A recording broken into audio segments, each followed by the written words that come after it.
My sexual orientation is lesbian, and my gender identity is I identify as a woman. I identify as queer. I have used the term lesbian in the past. I consider myself queer, which means anyone who's not 100% straight.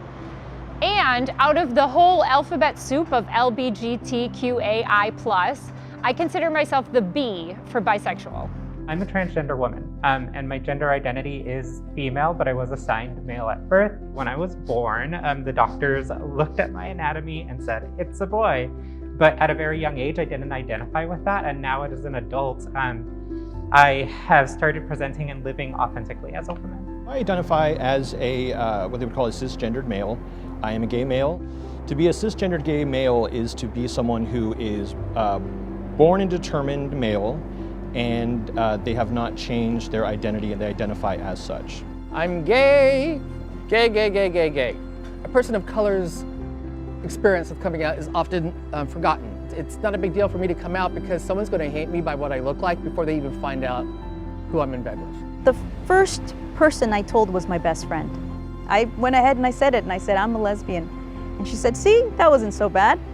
I was at an event with one of my dear friends. I was sitting next to someone who I'd known for a long time, but had an odd physical reaction to them that I had never experienced before. And so it was shocking. We started dating, and she's a woman. My high school boyfriend said to me, hey, you know so-and-so is bisexual? And he said, I think you are too. I knew I was that person, but I just hadn't heard the word before. I remember being 2 or 3 and telling my parents that I really felt like I was a girl, and I felt like they were really wrong when they were telling me that I was a boy. And by the time I hit puberty, I knew that I was different. I knew for sure, probably towards the end of high school when I turned 18. I told my mom, and I told her when I was a safe distance away at college, and she said, you have nothing to worry about. I've known this entire time. I almost forgot to tell my mom. Like, she came to visit me at college, and I was living with Brooke, and she's like, oh, great. So where does he sleep? And I'm like, why? Whoopsies, we gotta talk.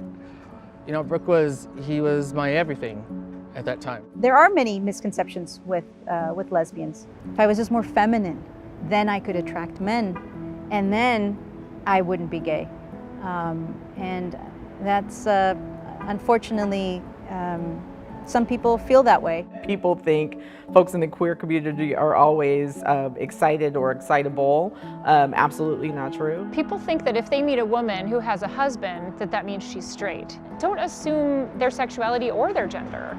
The only time that I saw trans women on television were as victims of crime or as survival sex workers. Those were just misrepresentation. This community is promiscuous or confused or in some kind of a moral danger is something that I think is a misconception. We all aren't great dancers. We all don't snap and say, girl. We all don't hate football.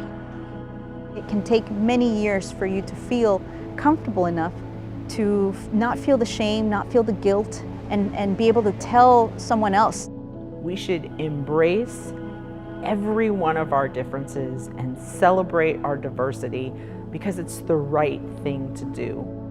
You can't tell just by looking if someone's in the pride community. Someone also might be in the pride community later in life. We're your family, we're your friends, we're your neighbors, we're just like you, just like anybody else, and we would just like to be treated and respected as such. There's all these different connotations about what it means to be gay and what you're supposed to be. No one ever tells you that you're supposed to be just yourself. Once I came out to myself and started living authentically, then, those were the keys that opened up the rest of my life.